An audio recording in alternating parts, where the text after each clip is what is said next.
بسم الله الرحمن الرحيم. مساء الخير يا صبايا، اهلا بكم في سفر السماح. احنا النهارده يا بنات هنعمل مع بعض العيش التركي. العيش التركي ده قالب الدنيا بطريقه مش طبيعيه. انا جربته وقلت اجربه معاكم، بصراحه هو فعلا يستاهل التجربه، حلو جدا جدا، ناجح ما شاء الله، كمان مش مكلف، كل مقاديره من البيت ان شاء الله تلاقيها متوفره عندك. احنا هنحتاج ايه للعيش التركي؟ هنحتاج له يا بنات كيلو دقيق منخول ابيض بتاعنا العادي ده منخول، وهنحتاج كمان كوبايه زيت اللي هو المج الشاي العادي بتاعنا هنحتاجه زيت عباد يا بنات ويكون نوعه كويس. كمان عايزين كوبايتين لبن دافيين، كوبايه ميه دافيه، معلقتين خل، معلقه سكر كبيره، معلقه ملح كبيره ممسوحه، باكو خميره فوريه، واتنين بيضه. بصوا حاجه سهله جدا. احنا هنعمل ايه دلوقتي؟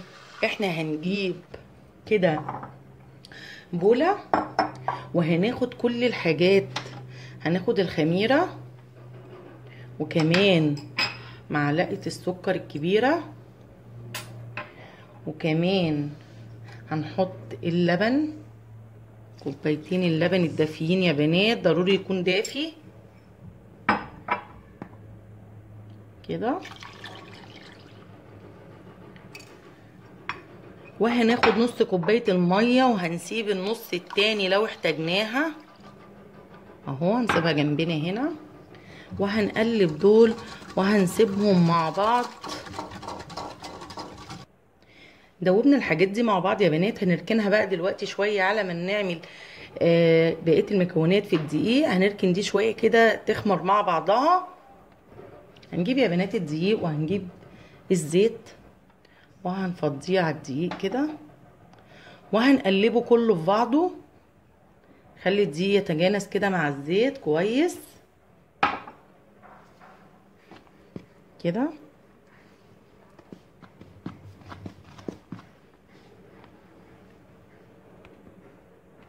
اهو يا بنات احنا دخلنا الزيت في كل الدقيق كده، الجنس كلهم مع بعض كده. هنعمل ايه؟ هنعمل بقى حفرة كده في النص، وهنجيب البيضة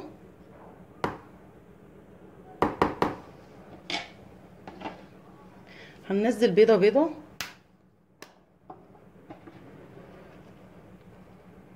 بسم الله كده،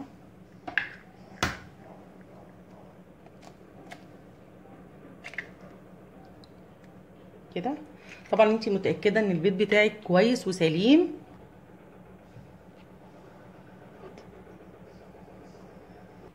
اهو يا بنات حطينا البيضتين عشان طبعا زفارة البيض، ومعناش كمان فانيليا او اي حاجة من دي. هنحط معلقتين خل الابيض بتاعنا العادي ده خالص، وهنقلب البيض مع الدقيق والزيت.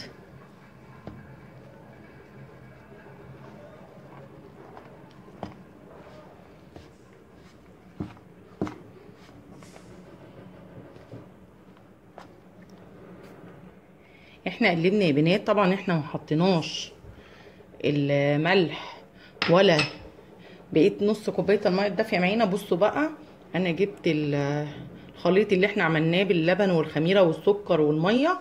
بصوا بقى خمر ازاي، انت كده تعرفي ان الخميره معاكي ناجحه. هنضيف بقى شويه بشويه وهنبتدي نعجن. طبعا هنعجن بايدينا، انت لو عندك العجانه تعملي بقى الخطوه دي في العجان طبعا.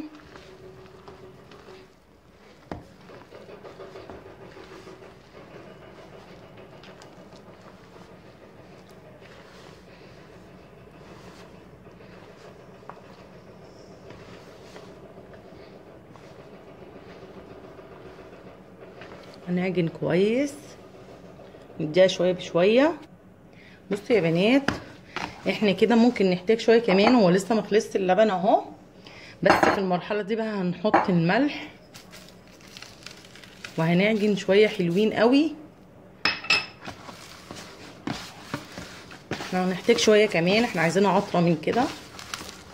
نحط شويه بقى كمان. احنا ليه حطينا الملح كده متاخر؟ عشان ما ياثرش على الخميره.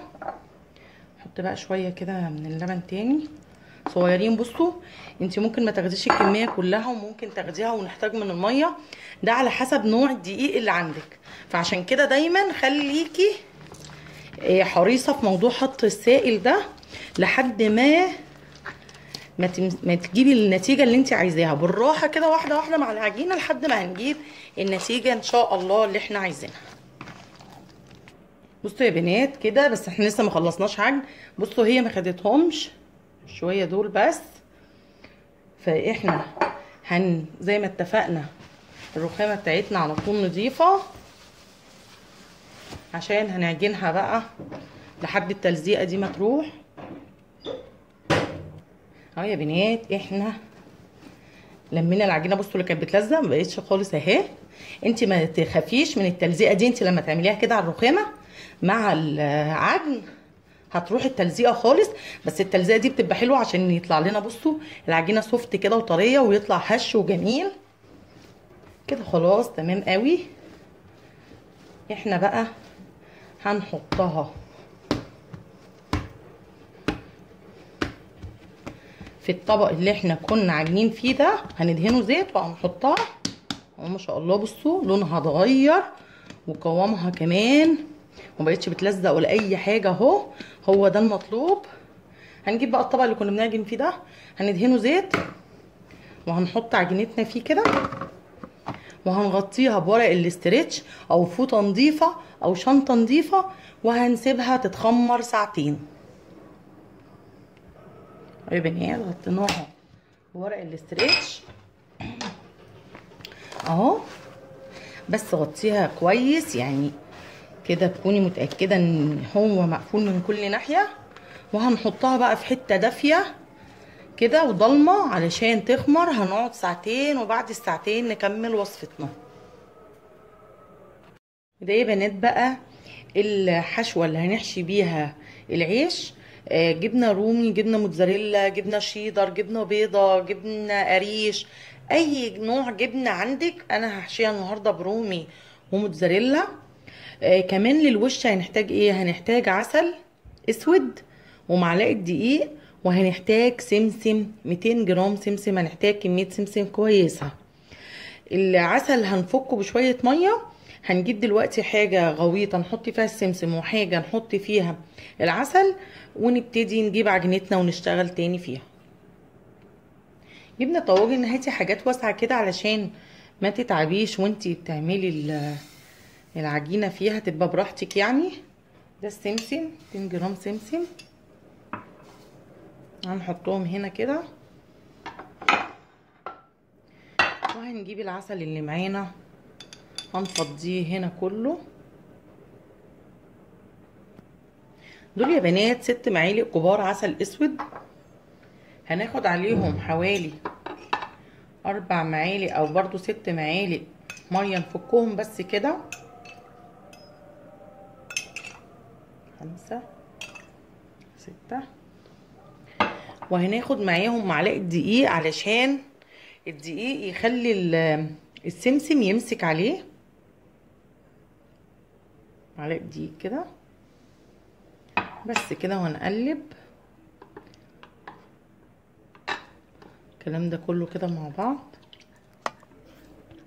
اهو يا بنات احنا قلبناه كله اهو. اتاكدي ان الدقيق كله داب. خلاص كده احنا هنركن الحاجه دي بقى وهنجيب عجينتنا نشوفها بعد ما خمرت. وهي بنات العجينه بعد ما خمرت ما شاء الله يعني بصوا حلوه بشكل يعني تحفه بجد يعني ما شاء الله. هنجيبها كده.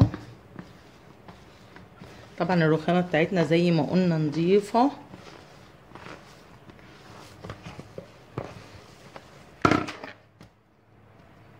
ما شاء الله بصوا ما شاء الله ان شاء الله ينجح معاكم العيش ده لانه حلو جدا. نعمل كده بس وهنجيب القطاعه نقطعه نعمله رغيفه.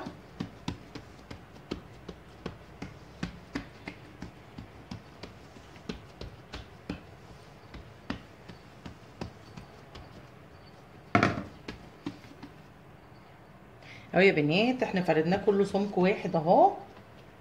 هنجيب بقى قطاعه.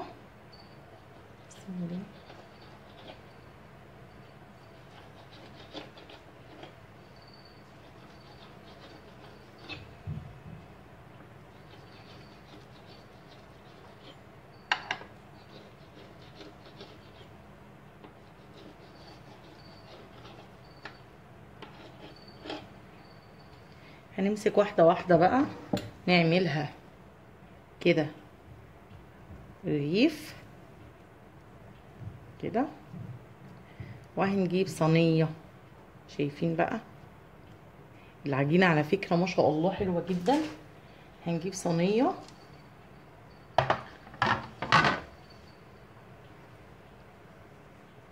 هنرش عليها رشه دقيق كده كده يا بنات، وهنحط عليها العجين بتاعنا. كل واحده تمسكيها كده كده تقفليها. العجينه يعني ما شاء الله بتتكلم عن نفسها كده اهو يا بنات. بعد ما خلصناه كله احنا هنسيبه 10 دقايق بس يرتاح، وبعدين هنشتغل فيه. بعد 10 دقايق بقى يا بنات هنجيب كده واحد واحد وهنفرده احنا كده. مش محتاج نشابه، مش محتاج اي حاجه، احنا هنفرد احنا كده.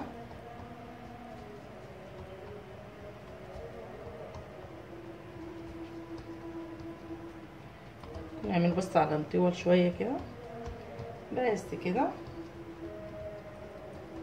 هنجيب بقى الحشوه اللي احنا عايزينها. انا هحط رومي وموتزاريلا، شوفي انتي ايه اللي يريحك. وبصوا بسهوله خالص هنقفل كده. بصوا كده هتقفلي كده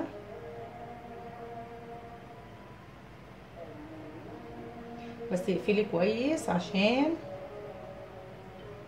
ما يفتحش معانا.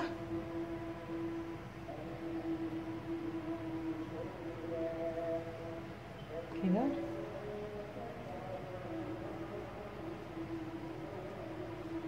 كده. وهناخده نعمل ايه بقى فيه يا بنات؟ هنحطه في العسل. ممكن تعمليه وش وكله، انا هعمله كله. صفي كويس قوي. وبعدين بقى هنجيب السمسم وعلى السمسم بايدك التانية طبعا. ممكن حد يساعدك في المرحلة دي في البيت علشان خاطر ايدك ما تعملش معاه.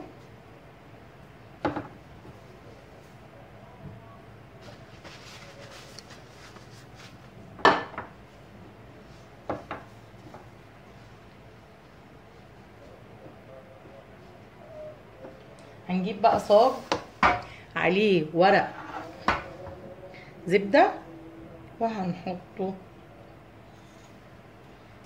بأي منظر بقى انت تحبيه كده كده كده. هعمل معاكي واحد تاني يا بنات، واحد كمان كده. افرديه بس على مطول شويه. لو عايزه تستعملي نشابه استعمليه، بس هو مش مستحيل يعني، مش محتاج يعني. هي العجينه ما شاء الله عليها طريه خالص سوفت كده.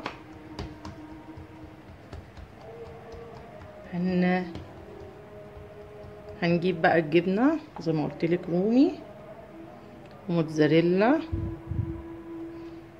حطي بقى ايه اللي يريحك. ممكن ما تحطيش جبنه خالص، براحتك خالص.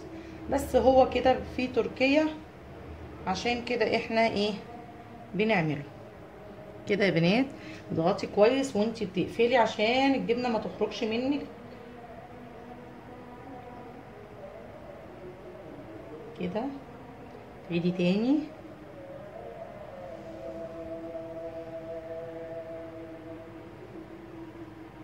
كده. نقرب لك شويه نعمل زوم شويه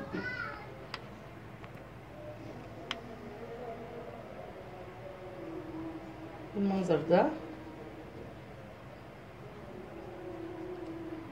وزي ما اتفقنا هنحطه بقى في العسل كده، ومن العسل على السمسم. ممكن تعمليه وش واحد لو انت مش حابه، يعني وش واحد.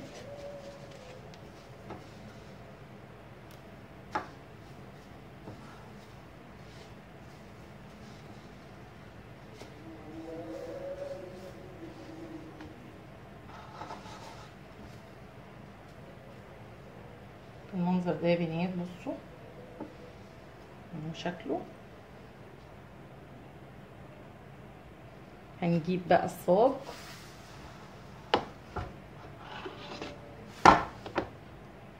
وهنحطه.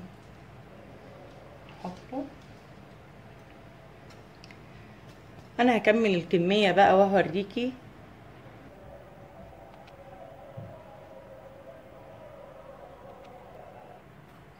اهو يا بنات الكمية كلها بعد ما عملناها، هي الصاج دون والصينية دي كمان، هو عمل 15 حبة.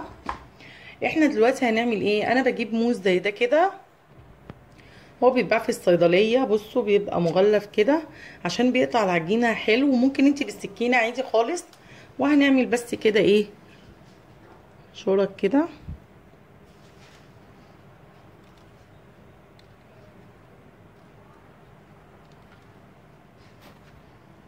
اهو يا بنات احنا عملناه كده بالموس او بالسكينه اللي يريحك. هنسيبه بقى لما يخمر ويتضاعف حجمه. في الوقت ده على ما يخمر ولعي انت الفرن، خليه سخن، وبعدين هندخله الفرن على درجه حراره 180 الشوايه في اخر 5 دقايق. ويا بنات العيش بعد ما تضاعف حجمه احنا هندخله بقى دلوقتي على الفرن زي ما قلت لكم 180 الشوايه في اخر 5 دقايق بس، عشان خاطر ياخد لون من على الوش. ويا بنات بعد ما خرج من الفرن، بصوا مش قادره اقول لكم ريحته بقى وشكله تحفه يعني. بصوا يعني حاجه حلوه جدا، يعني احلى من كده ايه؟ انت اللي عاملاه بايدك في بيتك لولادك. الحاجات دي غاليه جدا يا بنات، خلي بالكم، يعني مش زي الفينو العادي اللي موجود عندنا في كل الافران، لا الحاجات دي بتتباع غاليه جدا جدا. حاجات حلوه جدا. بصوا ما شاء الله يعني احلى من كده ايه؟ يعني احنا اللي عاملين بايدينا. انا بس يبرد شويه وهفتح لك واحده دلوقتي. بصوا يا رب تكون النهارده وصفتي للعيش التركي عجبتكم. وجربوها وتقولوا لي، لان هي حلوه جدا فعلا. يعني عايزه اقول لكم قلب البيت كله. مقاديرها بسيطه وموجوده في كل بيت، ليه لا نجدد كده ونغير لاولادنا. ولو كانت الوصفه كانت سهله وبسيطه وعجبتكم، يا ريت تعملوا لي لايك وشير واشتراك في القناه.